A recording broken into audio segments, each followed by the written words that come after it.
Irmãos, quero convidar todos a abrir a palavra do Senhor no Salmo 73.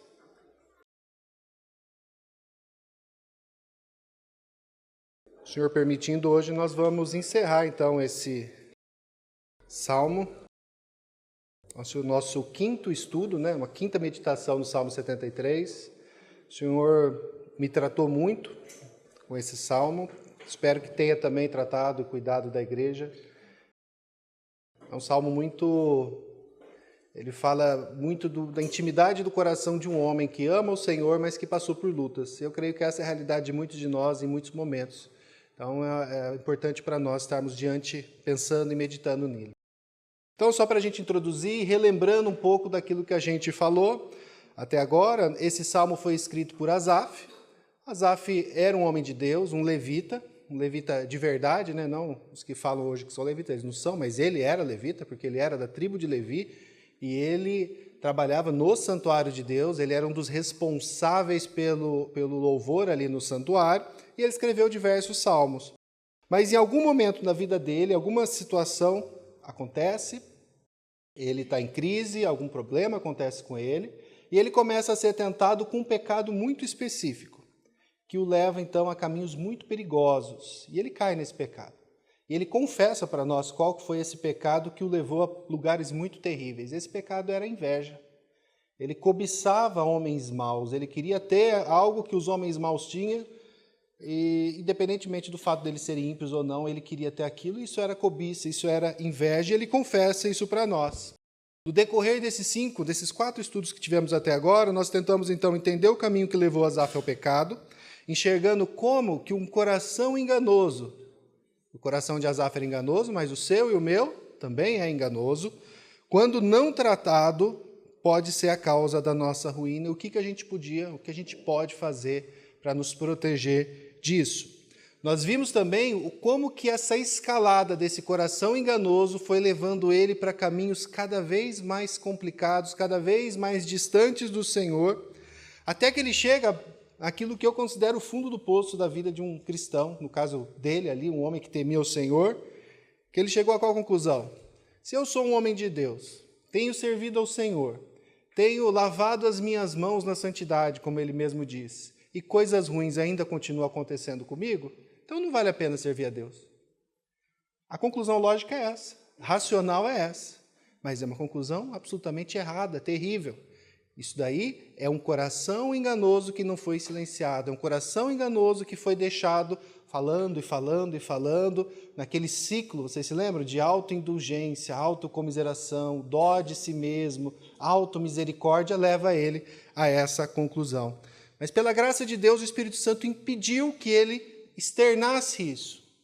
Asaf era um homem conhecido, mas pela graça do Senhor, quando ele estava para dizer isso para a congregação, o Senhor o proibiu, ele não fez isso, ele guardou para si esse pensamento, mas a luta dele continuava. Ele continuava sem conseguir entender por que o Senhor estava fazendo aquilo com ele.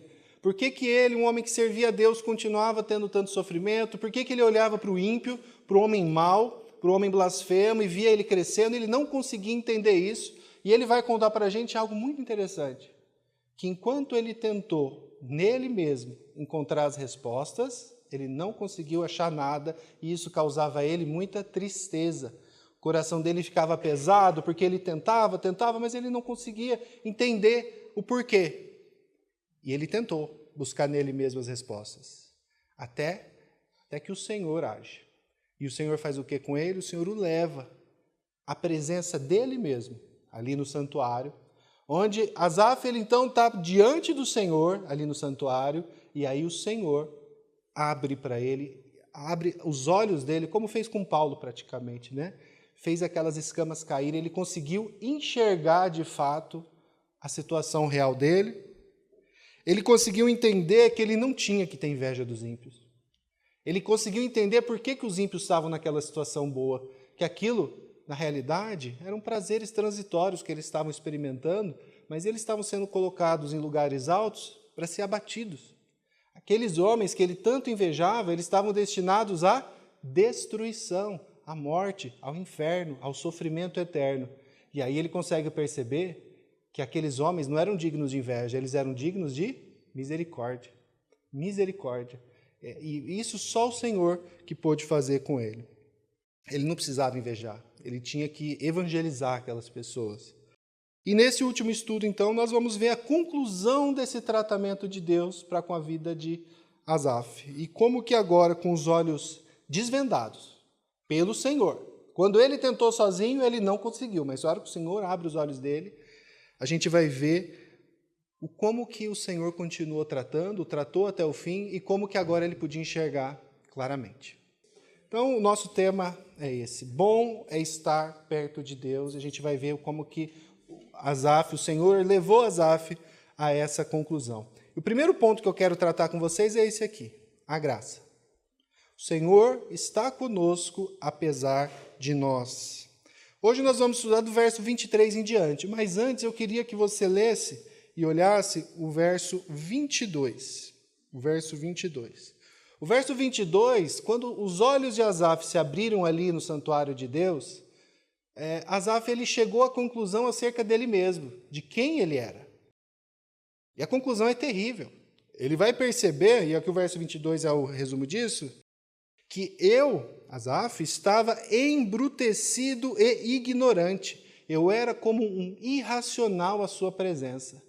Asaf vai perceber que quando ele se deixou levar pelo seu coração enganoso, a situação dele diante de Deus, lembra daquelas conclusões dele? Não vale a pena servir a Deus. Ele era como um animal diante de Deus, bruto, irracional, ignorante, agindo de maneira estúpida diante do Senhor.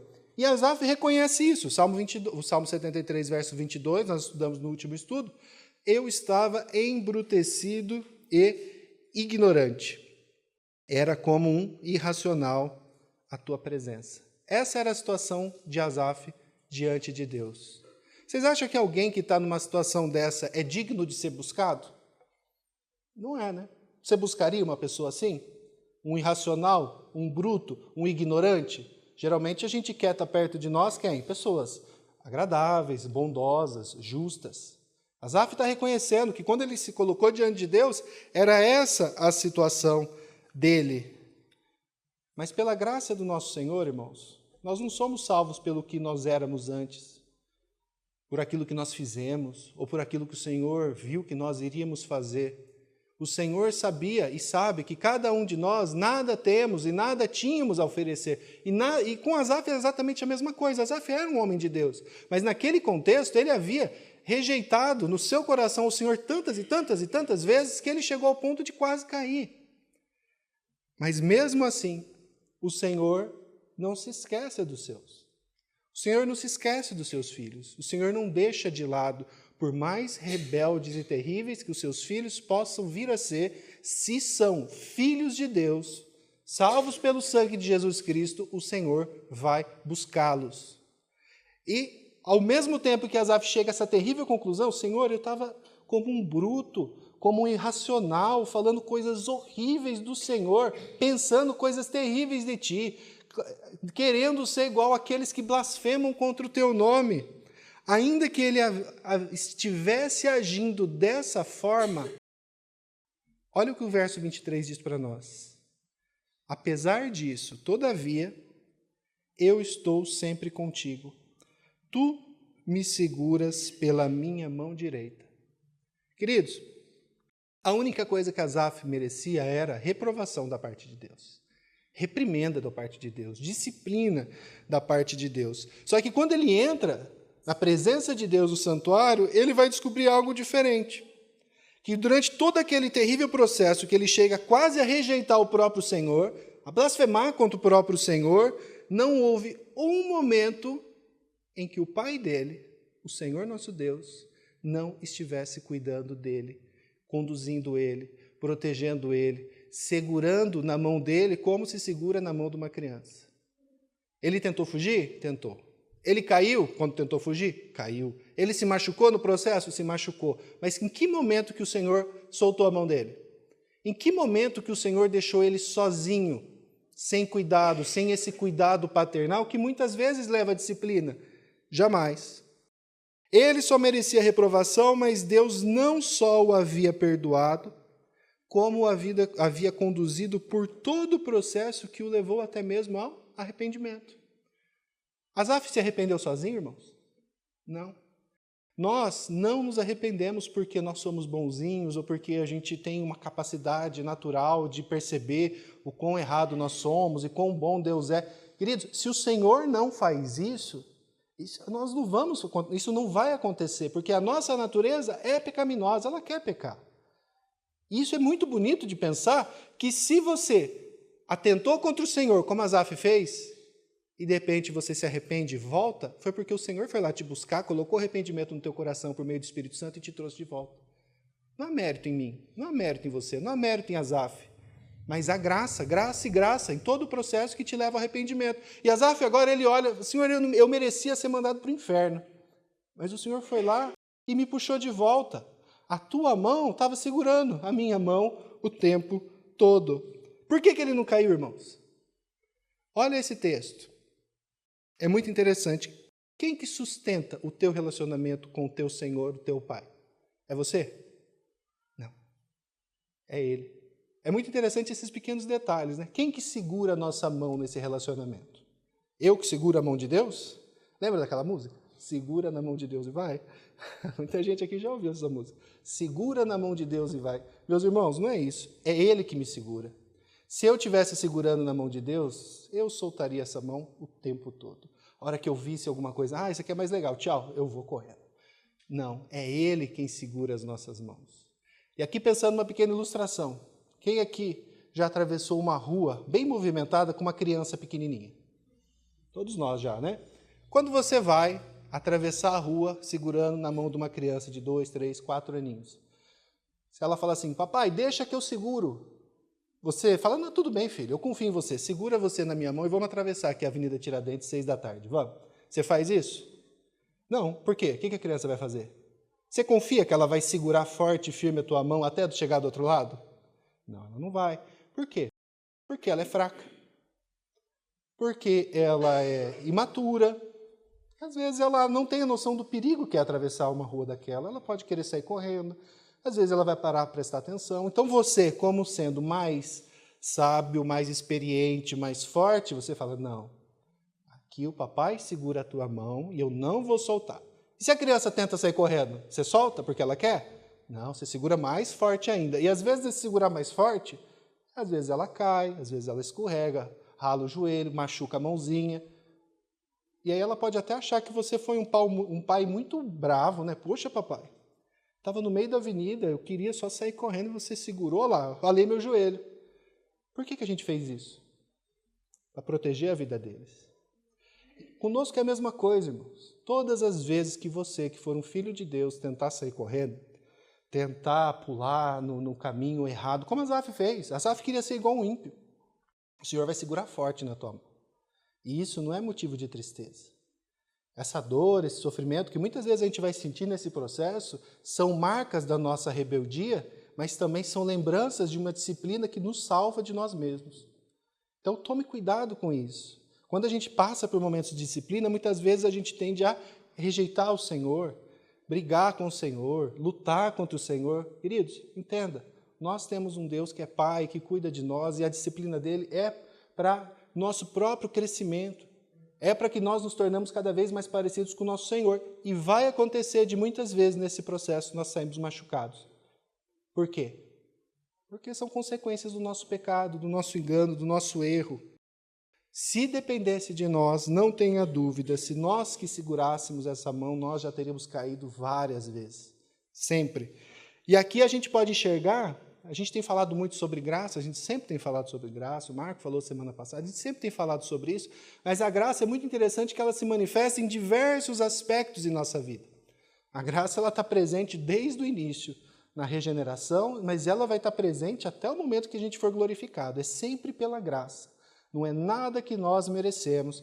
Existem pessoas que acham que a gente é salvo pela graça, mas depois não é mais graça. No processo de santificação, nós fazemos. Não. Se você faz, quer fazer, deseja fazer, é capacitado a fazer, é porque a graça do Senhor, não porque você merece qualquer coisa, não porque você conseguiu algo de agradável, ela te capacita. Ela te santifica e ela vai te levar a bom termo. E os irmãos do passado, eles vão chamar esse aspecto da graça de graça restringente. A graça que restringe. Restringe o quê? As consequências plenas do pecado na minha vida e na sua. Entenda, você que creu que Jesus Cristo é o seu Senhor e Salvador, você já foi salvo pelo sangue dele. Você já é filho. Mas eu vou te perguntar, você ainda peca? Peca. Se alguém aqui acha que não peca, leia 1 João inteiro, e você vai ver que se você pensar isso, ou você é um ignorante, ou você é um mentiroso. Porque todos nós, infelizmente, ainda pecamos. Nós não desejamos pecar, nós não devemos querer pecar, nós não devemos viver em pecado, mas existe essa realidade que ainda vive na nossa carne. E a gente precisa lutar contra isso. Mas o que impede de nós cairmos em definitivo? Em que nós, por exemplo, que é o que não aconteceu com Asaf, o que impede de nós de irmos para o inferno? De um dia a minha queda for tão profunda, de um filho de Deus aqui eu estou falando, em que eu posso perder a minha salvação? É nosso Senhor restringindo os efeitos do pecado da nossa vida. Todos nós somos totalmente depravados. E o que isso significa? Totalmente depravado não é que eu faço todo o mal que eu posso fazer, mas que não há um neurônio meu, uma célula do meu corpo, um pensamento meu que não esteja de alguma forma tocado, manchado, infectado pelo vírus do pecado. Não tem. Mas eu sou tão mal quanto eu poderia ser? Não. Por quê? Por causa da graça restringente. O Senhor não permite que isso aconteça. Então existe essa graça que restringe os efeitos do nosso pecado? Existe. E nós damos graças a Deus por ela, porque é Ele quem faz. Não é a sua força e a sua capacidade. É Deus não permitindo que caiamos de forma definitiva e restringindo os efeitos da nossa depravação total. Isso é a graça restringente. E aqui eu queria fazer uma primeira aplicação com os irmãos, que vocês pensassem comigo. É bem possível, queridos, que nesse momento irmãos que estão aqui, ou que estão ouvindo pela internet, eu não sei, esteja passando por um desses terríveis vales de sombra, de dor, de sofrimento que o pecado nos leva. Culpa, aquele pecado que você não consegue lidar, e que você está lutando com aquilo, e parece que cada vez você está se enfiando mais naquela lama e não consegue sair. Todos nós já passamos por isso. Asaf, que era um homem de Deus, ele abriu o coração dele, e nós aqui, milhares de anos depois, quase 3.000 anos depois, a gente está vendo o coração dele aberto para nos ajudar. Ele passou por isso. Ele passou por um processo de vale terrível que o pecado nos leva. Sozinho, sem esperança, com medo. É interessante que quando a gente está nesse ponto, às vezes a gente tem até vergonha de orar ao Senhor. Já aconteceu com você? Você sabe que você precisa, você tem até vergonha de chegar ao Senhor em oração e falar, Senhor, eu errei de novo, eu pequei. Você fica lutando com aquilo e aquilo vai te levando cada vez para um lugar pior. Mas existe uma outra visão ou uma outra característica da graça, que é a graça que restaura, a graça restauradora. E isso a gente vai para esse nosso segundo ponto aqui. A perseverança dos santos. Você já ouviu falar disso? E o que essa perseverança vai nos dizer de maneira bem simples? Quem conduz por todo esse processo é quem? O Senhor. Pela graça de Deus, não é a força do teu músculo, nem da tua vontade, mas quem vai te conduzir à salvação até o dia, do último dia da sua vida aqui na terra, seja porque você vai morrer, seja porque o Senhor vai voltar, vai ser o nosso Senhor. E essa maravilhosa graça restauradora se manifesta na perseverança dos santos. O Deus que me salva é o mesmo Deus que vai me guiar e vai me sustentar até o fim, me conduzindo nesse processo. É o Pai que segura na mão e Ele vai levar o filho dele até o fim, até a hora em que esse filho estiver pronto. Esse é o grande ponto aqui. Veja no verso 24. Aqui, irmãos, lembra? A gente está vendo as conclusões de Asaf. Depois que o Senhor abre os olhos dele, ele reconhece o pecado dele, ele confessa o pecado dele, e aí ele vai perceber que o tempo todo o Senhor estava com ele. E olha aqui o que ele vai dizer, no verso 24. Tu me guias com o teu conselho, e depois me recebes na glória. Perceba. Ele guia com o seu conselho. Aqui a gente está falando da santificação, do processo em que nós estamos aqui na terra ainda. E quando a gente chega lá na glória, quem que está lá para receber a gente? Ele mesmo. Usando uma figurinha bem futebolística, bem ruim, né? Cruza o escanteio e já vai lá e cabeceia, né? A mesma pessoa que cobre o escanteio, ele cabeceia. Basicamente é isso. O Senhor faz tudo, irmãos. Não tem nada aqui que você possa falar, fui eu, aqui fui eu. O Senhor que conduz no processo é o mesmo que te recebe lá na glória. Se trata, então, de uma verdade que deve nos trazer o quê? Alegria, fortaleza, consolo, segurança.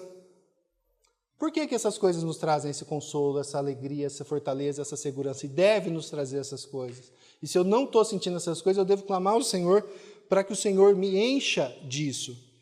Porque quem me guia não é a minha mente carnal, nem a minha vontade, mas é o próprio Senhor que me recebe na glória. E é por isso que nós vamos perseverar até o fim. Porque a força da perseverança, quem capacita e guarda na perseverança não somos nós, mas é o nosso Senhor.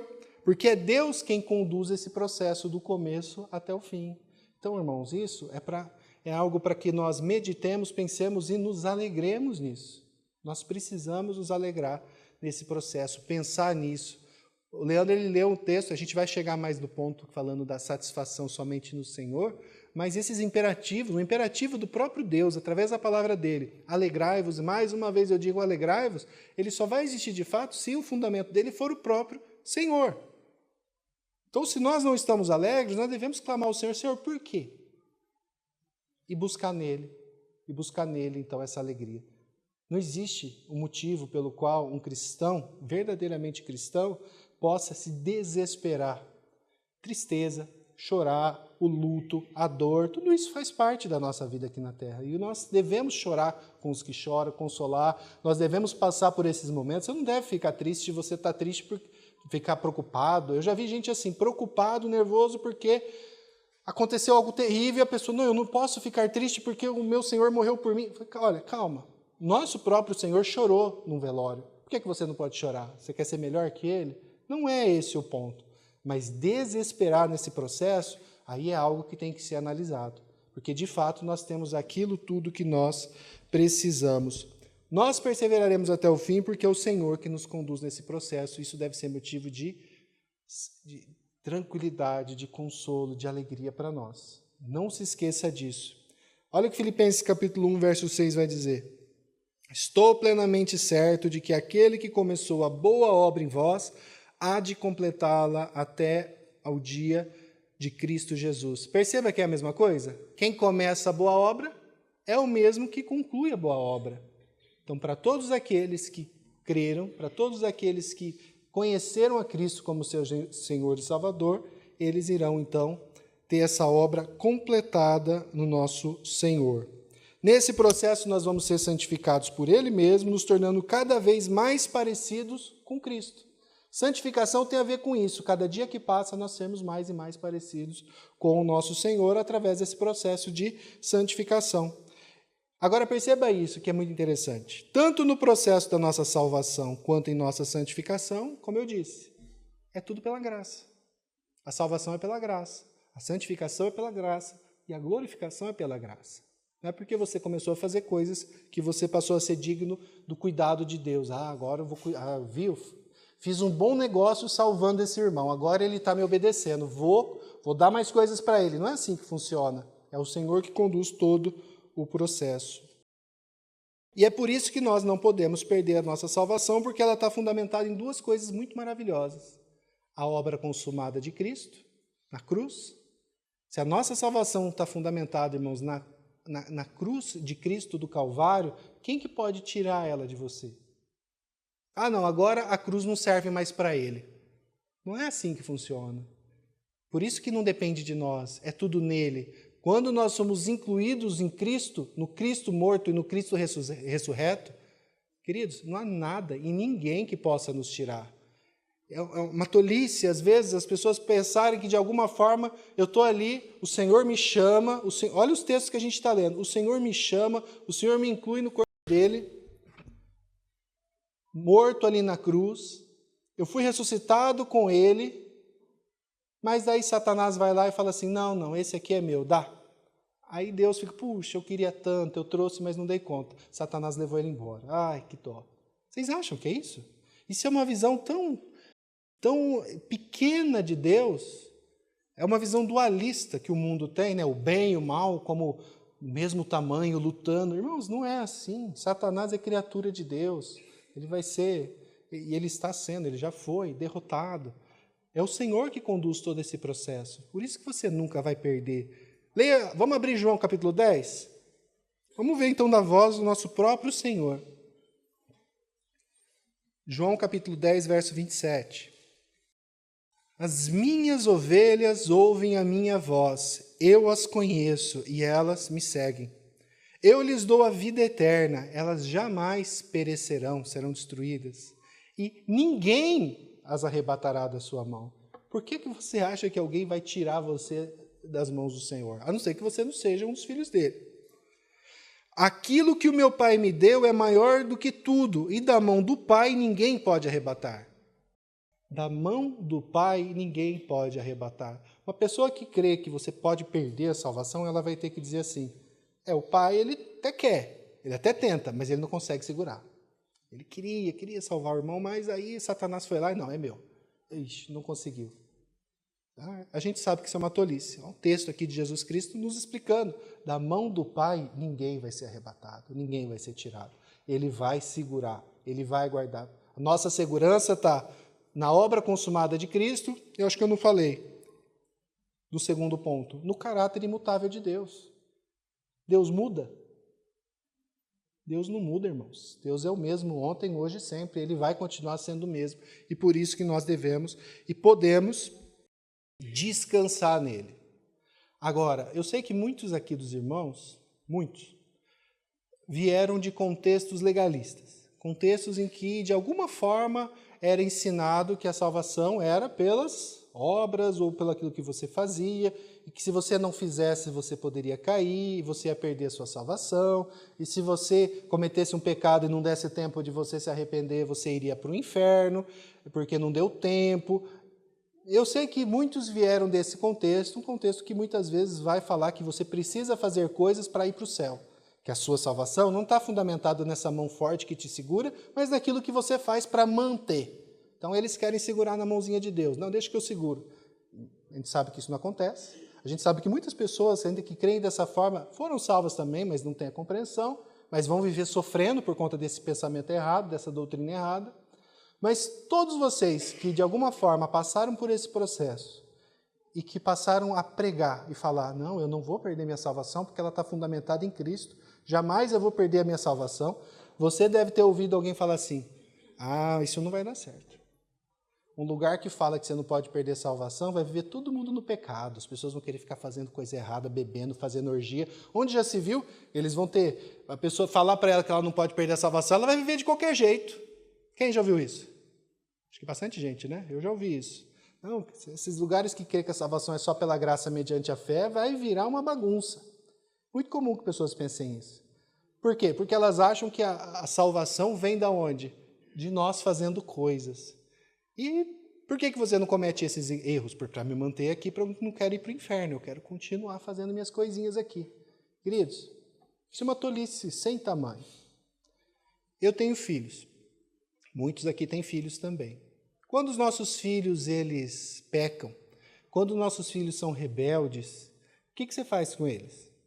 Você conversa, você disciplina, você orienta, você admoesta. Mas independentemente do que eles fizerem, tem como eles deixarem de ser meus filhos? Não, a paternidade é algo que não se apaga. Né? Por que os meus filhos me obedecem? Pode até ser por medo da disciplina.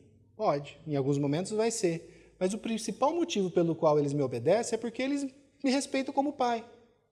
Por que eu e você obedecemos o nosso Senhor? Porque nós amamos o nosso Deus e Pai. Ainda que de forma imperfeita, nós queremos fazer aquilo que agrada a Ele. Não é medo de perder a minha filiação. Eu não obedeço a Deus porque eu tenho medo de deixar de ser filho dele. Ele me adotou, vai que ele me larga. Não é esse medo que me mantém unido a ele. É a graça. É a graça que me mantém. Eu quero obedecer porque eu amo ele. Eu não consigo, isso me entristece. Agora, para as pessoas que pensam dessa forma, olha o que eu vou usar alguém que eu gosto muito de ler, Dr. Martyn Lloyd-Jones.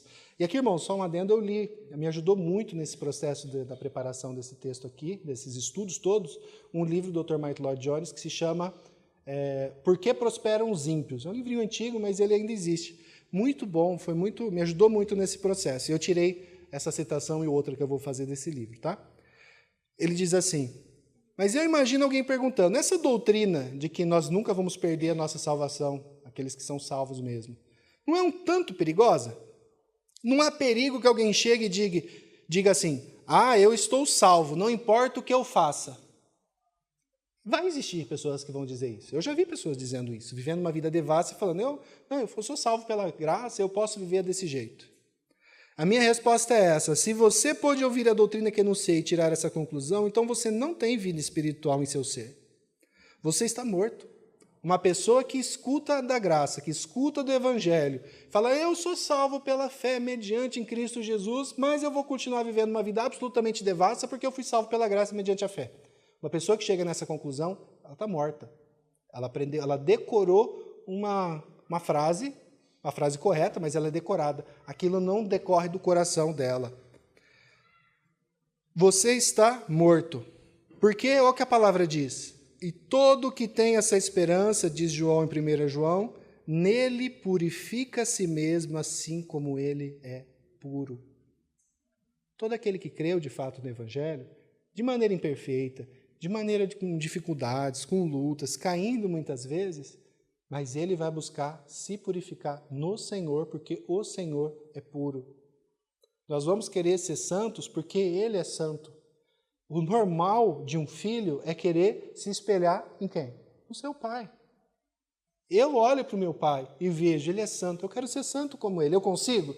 Não, infelizmente eu não consigo ser como ele é, mas eu quero ser. Santificação é cada dia mais eu ficar parecido com ele.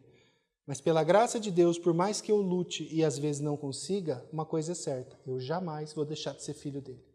Essa adoção é perfeita e ela é para sempre. Glória a Deus por isso. Se alguém tem dúvida ainda disso, que ainda acha, eu acho que eu posso viver no pecado tranquilamente, eu creio, eu fui batizado, eu sou membro da igreja, eu sou diácono, eu sou presbítero, eu toco no louvor, eu participo de ministérios, eu posso fazer o que eu quiser. 1 João 3,9. Todo aquele que é nascido de Deus não vive na prática do pecado. Não quer dizer que você não vai pecar eventualmente, mas não vive na prática do pecado.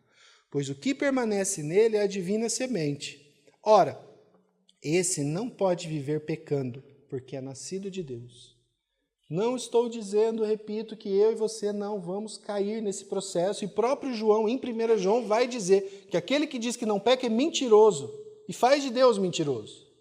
Mas, irmãos, achar de alguma forma que você pode viver uma vida devassa, uma vida de pecado, normalmente, sem se arrepender, você está descumprindo frontalmente a palavra de Deus. Frontalmente. Você está olhando e falando, não, para mim não se aplica. Então aqui eu quero fazer mais uma aplicação com vocês.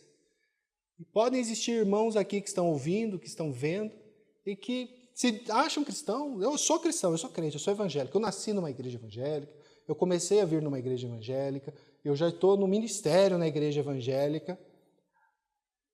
Eu não tenho como saber se você é salvo ou não é. Nós cremos na sua confissão. Mas a Bíblia toda vai nos ensinar a nos autoanalisar, a olhar para nós mesmos, a enxergarmos a nossa vida.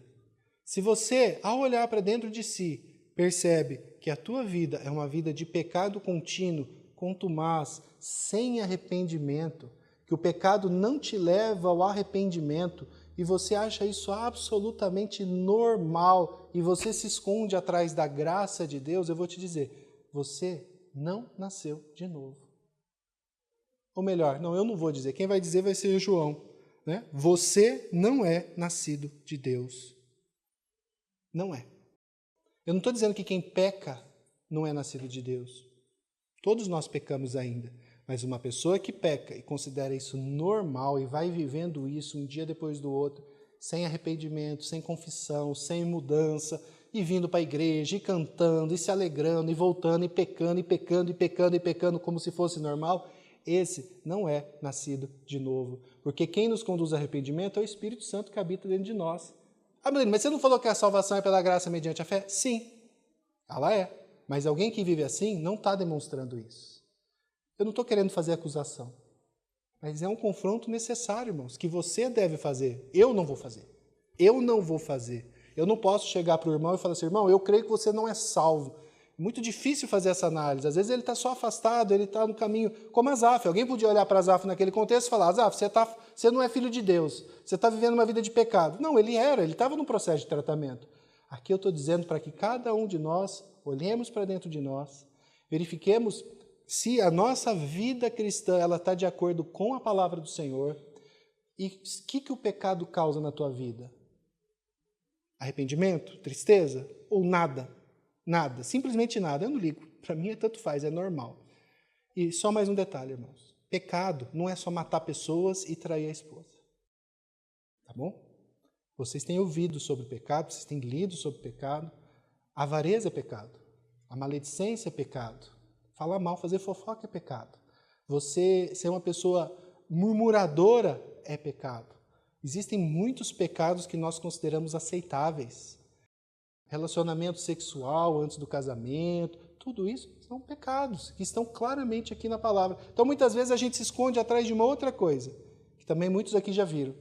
As pessoas, para conseguir viver uma vida um pouquinho melhor, elas escolhem uns 2, 3 pecados bem graves e falam, isso aqui é sério. Os outros a gente pode viver de boa, tranquilamente. Não. Não. A gente precisa se analisar diante do Senhor. E se você agora percebeu, falou, mas assim, eu tenho feito isso com tanta frequência, eu não quero mais fazer isso. Glória a Deus, porque é o Senhor que está falando com você. Se arrependa e mude. Se arrependa e deixe. Peça ao Senhor a capacitação para isso. Não se engane atrás do seu pecado. Não se engane atrás de falsas declarações de fé. O Senhor Jesus nos ensinou que naquele último dia, meus irmãos, a gente vai ter muitas surpresas. Muitas pessoas, mas eu era presbítero da igreja. Vai para a esquerda, junto com os bodes. Maldito. Então, assim, não tem como eu julgar vocês, analisar vocês, mas cada um de nós precisamos analisar a nossa vida diante do Senhor. Terceira aplicação que eu quero fazer agora com vocês. Nós precisamos aprender a nos contentar com as misericórdias de Deus. O quanto que essa maravilhosa verdade de que a graça que te salva também vai te preservar até o fim te alegra. Veja, como eu disse, nós não podemos e devemos achar que nesse mundo nós não vamos chorar. Tem hora que é para chorar. Uma pessoa que não chora na hora de chorar está errada também. Na hora que tem o irmão chorando ali, você tem que ir lá e chorar com ele, consolar ele e andar com ele. Glória a Deus por isso. Esse não é o problema. Mas um crente que vive constantemente numa vida de murmuração, reclamação, de ira, reclamando que tudo é ruim, e bravo e nervoso, isso aí tem que ser tratado diante de Deus. Nós temos motivos, irmãos, para estarmos felizes, mesmo em meio a pior vale de sombra e morte. Nós temos a convicção de que Jesus Cristo morreu por nós naquela cruz e que nós que estávamos destinados ao inferno, agora nós estamos adotados pelo Deus Criador de todo o universo. Nós temos motivos para estarmos felizes, irmãos. Nós temos. Então nós devemos buscar essa alegria, esse consolo no nosso Senhor. E aqui o nosso último ponto, encaminhando a gente já para o fim. O pleno contentamento em Deus. E aqui a gente vai ver a conclusão final de Asaf. Deus conduz todo o processo, Ele conduz esse processo independentemente de mim, de quem eu sou, do que eu fiz, do que eu merecia. E aí ele vai chegar a essa conclusão aqui. Guiado pela mão do Senhor, Asaf entende que só existe uma coisa que verdadeiramente importa. Só uma. Quem mais tenho eu no céu? Não há outro em que eu me compraza na terra. Veja, todas as bênçãos que o Senhor nos dá, como o Leandro falou aqui antes do culto, no culto, mas no início do culto, como o Leandro falou, nós devemos ser gratos ao Senhor pelas bênçãos que Ele nos dá. Você deve ser grato pelo filho que você tem, pela saúde que você tem, pela comida que você come, pelo teto que te cobre, por você ter roupa para usar, por você ter uma igreja, por você ter irmãos que te amam. Essas coisas devem ser fonte da nossa alegria. Dizer algo contrário disso, aí você já está indo por um caminho legalista. Não, eu não ligo para nada, que morram todos, eu só quero saber de Deus. Não, o Senhor não ensina isso. O Senhor nos ensina a ser grato pelas bênçãos que Ele nos dá. Entendam isso. A gente deve ser grato. Isso faz parte até da nossa maturidade. Devem ser recebidas com alegria e ação de graças, mas devemos estar sempre cientes de que a fonte última da nossa alegria não pode estar nessas coisas, mas no Senhor.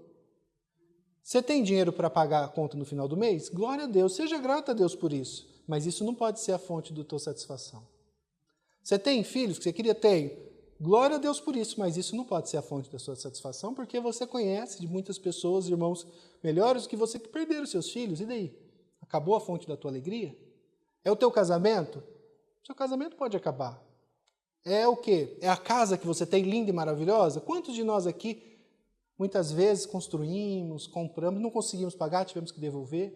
Se a fonte do nosso contentamento está nas coisas, você vai ser eternamente insatisfeito ou preocupado. Porque coisas materiais, coisas finitas, coisas que se corrompem, estragam. Onde então deve estar a fonte do nosso contentamento? No único que é eterno, que é o nosso Senhor. Só Ele. Não há nada que nós precisamos, nada, a não ser do nosso Senhor. Quando nós compreendemos isso que é maravilhoso. Uma pessoa que tem claramente essa compreensão de que ele tem a Cristo, que ele tem a Deus, o Deus do universo, isso nunca vai mudar, nunca. Porque você está sendo segurado pela mão forte de Deus. Sabe o que vai acontecer? Todas essas outras coisas, todas, o dinheiro, a família, a esposa, o filho, vão ser colocadas no seu devido lugar. Às vezes, eu me lembro quando eu ouvia as pessoas falando disso, né, que eu tenho que amar. Eu lembro quando eu ouvia aquela a história do menino rico, do jovem rico. Não, vai, vende tudo que tem. Eu falava, Senhor, mas como que alguém vai fazer isso mesmo? Quando eu ouvia, antigamente, quando eu era criança, eu ouvia falando assim, que aquele que não amar mais seu pai e sua mãe do que a mim, eu era uma criança, eu falava, como é que eu vou amar? Eu ficava assim, eu não falava nada, mas eu pensava, eu não amo mais a Deus do que a minha mãe. Uma criança de 5 anos, eu amo minha mãe, meu pai, né? Não, eu ficava aquilo me trazia muita condenação, eu não conseguia entender. E por muito tempo eu achava, como que ele pode exigir isso de mim? Mas hoje, pela graça, eu pude entender o quê? Que se eu amar a Deus, em primeiro lugar, todo o meu coração, minha alma, minha força, meu entendimento, eu vou poder amar a minha esposa muito melhor, o meu filho muito melhor. Os meus bens vão ser colocados no seu lugar. A forma como eu trabalho vai ser muito melhor. Eu vou ser um melhor profissional. Eu não vou precisar abandonar tudo. Não é assim que funciona. Quando você coloca Deus em primeiro lugar na tua vida, o eterno, todas as coisas que são criadas, elas são colocadas exatamente onde elas devem ter. E você vai acabar sendo um pai melhor, um filho melhor, um irmão melhor, um empregado melhor, um patrão melhor, um crente melhor. Você consegue entender isso? Quando a gente está muito distorcido, é porque de alguma forma a gente pôs outra coisa no centro. Não há nada que eu precise além do meu Senhor. E aqui de novo o Dr. Martin Lloyd Jones. Desejamos as bênçãos e não nos detemos, não paramos para fruir, para aproveitar a bendita pessoa propriamente dita. Deus, aquele que dá as bênçãos. Esse homem, Asaf, passara por tudo isso e agora chegou a ver que a maior bênção de todas é qual? Conhecer a Deus e estar na sua presença. É um exemplozinho bem bobo, mas que muitos aqui já devem ter passado. O pai vai viajar e fica lá uma semana viajando. Deixa as crianças em casa. Aí quando ele volta, com saudade da esposa, dos filhos, e aí ele volta com saudade, ele quer abraçar os filhinhos, e aí a hora que ele vai abraçar o filho, ou a filha, o filho olha para a cara dele e fala assim, trouxe presente?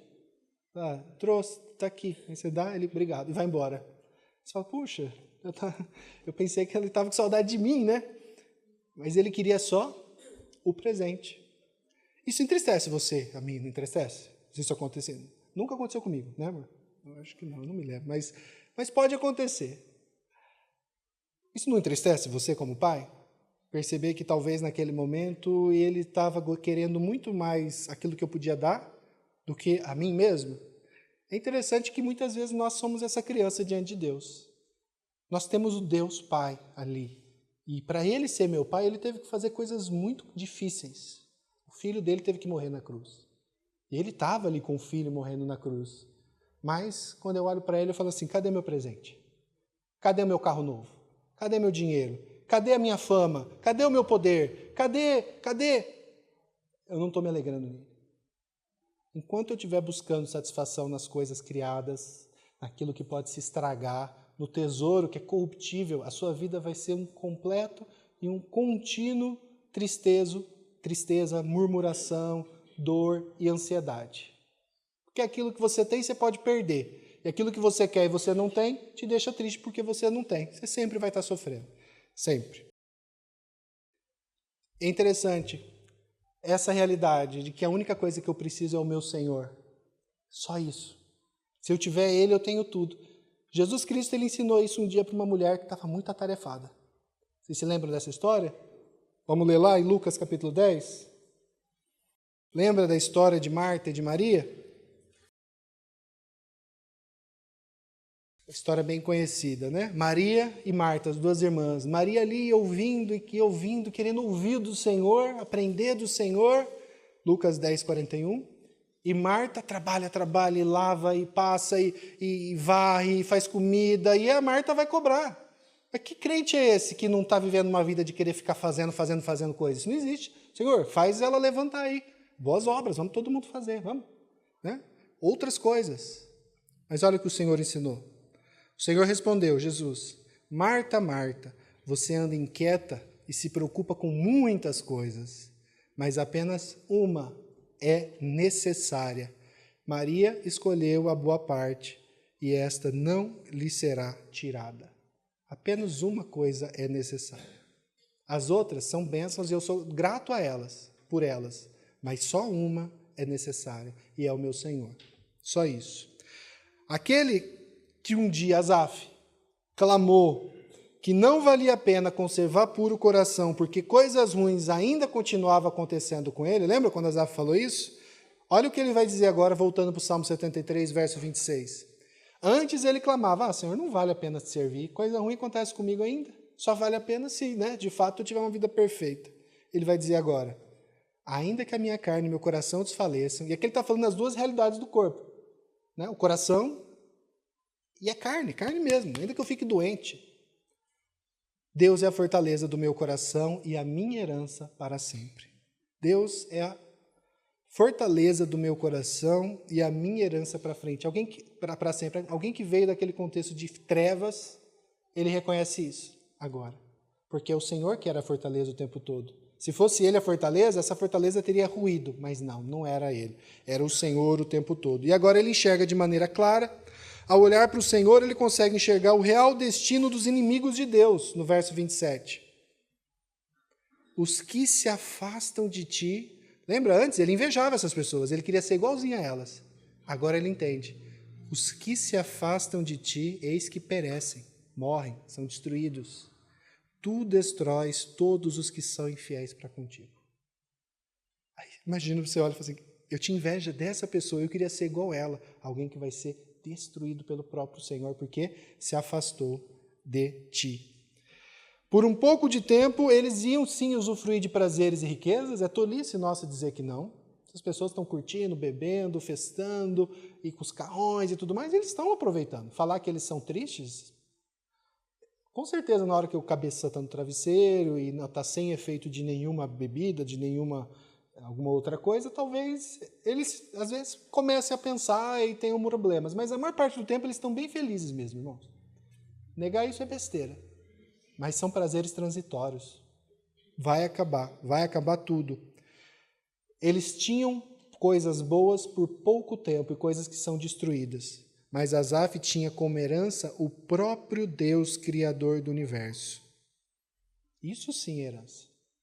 O pai não vai me deixar muitas heranças, não vai deixar, mas eu tenho como herança o próprio Deus Criador do universo. É isso que deve deixar a minha vida satisfeita e alegre e confiado, né? Asaf agora reconhece, no verso 28, o último verso desse salmo maravilhoso. Quanto a mim, bom é estar junto a Deus. No Senhor Deus ponho o meu refúgio para proclamar todos os seus feitos. Para mim, bom é estar junto a Deus. Onde, e a última pergunta que eu faço para você, eu quero que você responda na sua mente com bastante sinceridade para você mesmo, diante do Senhor. Onde está a fonte do teu contentamento? O que te deixa feliz? O que te deixa satisfeito? Onde que está? É o próprio Senhor? Ou é aquilo que você quer ter? Ou aquilo que você não tem agora e gostaria muito de ter? Onde que está a fonte do teu contentamento? Quando que você vai estar satisfeito? Você está satisfeito porque você tem a Senhor? Ou somente você parar e pensar assim, não, eu ainda não estou satisfeito, mas assim que acontecer isso, aí eu vou ficar. Assim que eu ter tal coisa, aí eu vou ficar. Assim, seja sincero com você mesmo. Onde está a fonte do teu contentamento? A gente falou muito sobre murmuração nesse salmo, nesses estudos. Se você é um murmurador, você já sabe que o seu contentamento não está no Senhor, porque você está murmurando, você está querendo outra coisa. Isso já fica muito claro. E eu já falei bastante sobre isso. Agora, eu quero que você fique atento a uma coisa, irmão. Às vezes você olhou tudo isso e fala assim, irmão, eu parei para pensar aqui, glória a Deus, eu estou bem satisfeito, eu estou tranquilo, eu estou em paz, não estou querendo nada, para mim está tudo bom do jeito que está. Graças a Deus por isso. Graças a Deus por isso. Pode ser que você esteja de fato satisfeito no teu Senhor, e se for isso, glória ao Senhor. Mas existe um termômetro que mostra se essa tua satisfação é no Senhor mesmo ou não. E pense comigo. Se quando chega no final do mês você vê que a conta não vai fechar e vai faltar dinheiro, você começa a desesperar muito? Se quando o filho começa a ficar doente, você começa a se rebelar contra o Senhor? Se quando você vê pessoas ímpias, melhores que você, e você não tem, você queria ter, você começa a achar que de alguma forma há injustiça? Se as pessoas que trabalham com você não estão respondendo como você gostaria que respondessem, você começa a ficar irritado de tal forma que até mesmo lembrar do Senhor não é suficiente? Se os seus irmãos da igreja não são bons o suficiente para você, e ninguém cuida de mim, ninguém gosta de mim, e eu não estou satisfeito, eu estou com raiva, eu estou bravo, você consegue entender que muitas vezes esse contentamento que você está experimentando é só ausência de problema? E que a hora que a coisa começa a sair do teu controle, você começa a desesperar? Então, você não está contente no Senhor, você não está satisfeito no Senhor. Mas se você está bem hoje, fortaleça-se no dia bom, para que quando o dia mal vier, você não caia. Leia esse texto de novo, leia o Salmo 73, clame a Deus, fala, Senhor, pela tua graça, minha vida está boa, não estou passando por nenhum vale agora. Porque, irmãos, existem tempos que são assim, está tudo bem. Outros estão passando por tempos difíceis. Mas, Pai, me prepara para o dia mau. Eu tenho percebido nas pequenas coisas que poucas coisas me tiram do prumo, poucas coisas me levam ao desespero. Pai, não permita que isso aconteça. Me prepara para o dia mau, para que eu possa, como Asaf, clamar. Bom é estar junto a Deus. No Senhor eu boto meu refúgio para proclamar os teus feitos.